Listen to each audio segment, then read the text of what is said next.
Hello everyone, welcome back to another Caleb's Aquatics video. In today's video, I'm going to be showing you how to properly take care of your aquariums, feed your fish, and things while you are gone on vacation for a short amount of time, a long amount of time. But let's get right on into it. Alright, so first off, I just got back from Aquatics Orlando.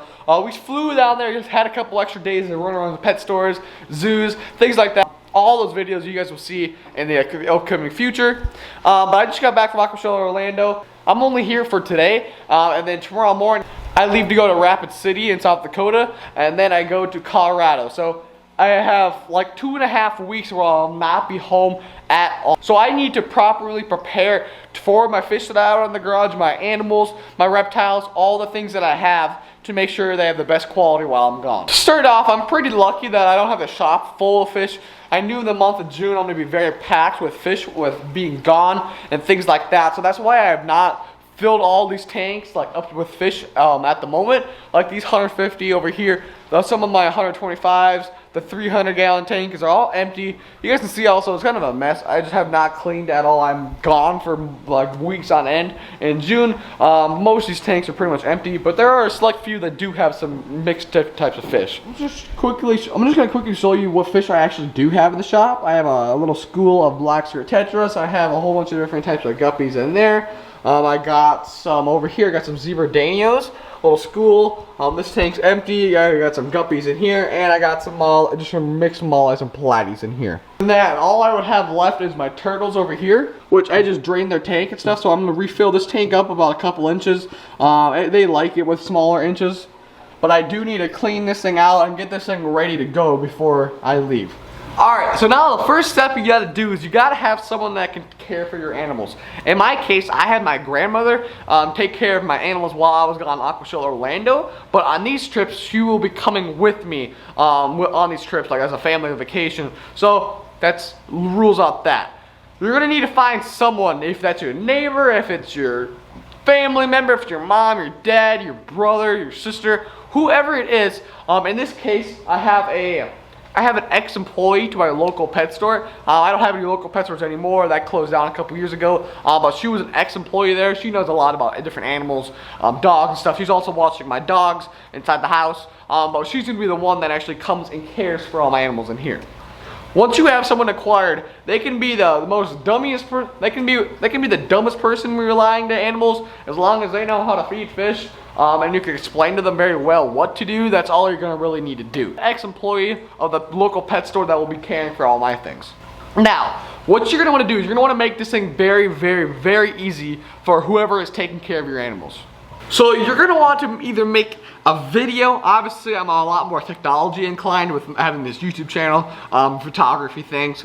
I'm a lot more technology inclined with making a YouTube video, to showing them. But you're gonna wanna make a video of some sort. If that's you going around with your iPhone and going, all right, here, this is what you do for this tank. You're gonna wanna feed this amount of food per tank. You're gonna wanna do this, and you go around describing exactly what to do. Turn the AC on in the morning, turn the AC off at night, check the temperatures, check this, check the water. So you can make a very simple video, which makes them very easily to follow along. You don't want them to scramble around. You don't want to have, oh, you do this, do this, do this. You want to make it very, very easy if that's writing on a list. All right, today you do this day. Today you feed this. Today you feed brine shrimp.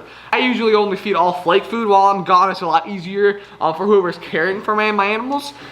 Feeding, brine shrimp or anything else is just a lot more work for them. It's usually the best just for them to feed some flake food. And then while you're making that video or making that list, you can describe to them how much food to give them. 1 pinch per tank, half a pinch for this, or how many pellets per beta, and so on, so on, and so forth. Now, in my case scenario, this ex-employee is stopping by today. She's gonna stop by today. I'm gonna go around and show her everything what to do. I might videotape that. It's kind of weird videotaping, showing someone, but she's gonna be coming by today, and I'm gonna be showing her exactly what to do, as well with the list of what exactly to do, so nothing gets messed up or anything like that. The biggest thing I can tell you is make it very, very easy for whoever is caring for your animals to read, to look at, to watch this video of some sort. Now that you kind of got the care-wise of telling them to feed this amount, to check the heater, to maybe change a filter or two, now that you have all that beside, the best thing you're going to want to do is you're going to want to keep your tanks very, very pristine before you leave. I leave tomorrow morning. all these tanks that don't have anything in there, I'm not going to do any sort of water change. It just doesn't make sense water changing an empty tank. But all the tanks that do have water in them, I'm going to do a water change, make sure they'll change the filters, make sure I check the heaters, make sure everything's pristine, so that's one less thing for them to worry about. That's one less thing they have to do water changes. If you're gone for a couple months, then they will need to do water changes, but if you're only gone for a couple weeks, you should be just fine without doing a water change. All these tanks that actually have fish, I only have like 4 or 5 tanks out here with fish. I ended up selling a lot, and I did not order any more because I did not want to, because I knew I'd be gone a lot of this time in June, so I did not want to order any more fish, as they would have just been, that's just more work for my person that cares for them to do. I'm gonna want to go ahead and test my water. In this instance, I'm just using the very simple dip test. Don't get me wrong, these are not the most reliable thing, but it saves me so much more time doing these little dip tests and all the liquid things. I'm doing like kind of a time crunch. I gotta pack, I gotta do all these things. So I'm just going ahead and using the little dip test. You're going to want to test your water. If you only have like 1 tank, you can do the liquid testing. If you have tons of them, in a pinch, you can just use these. These will get you, you know, they're not the most reliable thing, but they're just going to do me for now. So you're going to want to test your tanks while you're gone. Everything looks good after the water change, so that's all we're going to have to do. Alright, it's been a couple hours. I did a water changes on everything. I did a water change on this tank. There's nothing else I really need to do. I could clean up the glass, whatever else, but all these temperatures of the tank are all good. All the ammonia levels, everything else is good. I did a little quick dip test there. Everything else looks really good. The tanks look really good. Everything, I mean, there's nothing else to do. Nice and clean. Everything is perfect up to condition. So these will be ready to go for the next 2.5 weeks.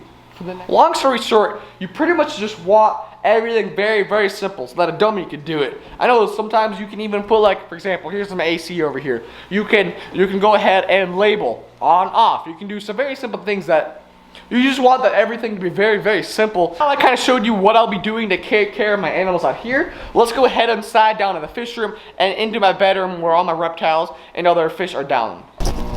Alright, so we're down here in the fish room now. The next couple things that we need to do is we're going to go around, make sure all the tanks are good, make sure I have the very simple things. Pretty much just repeating the process for out in the garage. Just pretty much repeating the process down here, having the food laid out, making a video for the person to take care of everything. Very, very simple things. So I just did a water change on this tank. The water's crystal clear, but you can see the glass is something else. I'm leaving the glass like this. I know it seems, oh man, this tank's so dirty. I have a video for this. It's have to do something with a magnet scraper. It just spoiled the whole video, but it's okay. So that's why it's to be leaving like this, and I'll be filming that sometime today before I leave so I can get everything cleaned out. So yes, there's this tank. This 20-gallon aquarium is empty. Over here, this is my 55-gallon tank with most of my community fish. I have a whole bunch of different types of barbs, things like that. The tank, I just need to do a water change. I just pretty much need to fill the water back up. As like catching fish and stuff, you put water in the bag for catching fish. So what? Pretty much just going to make sure this tank's all settled. Here are some couple more tanks that I'm starting to set up. Like as this 125-gallon tank is gone, start setting more tanks. Here, this 29-gallon tank is empty. I'll be back to you when I have all these tanks filled up, everything running and going good.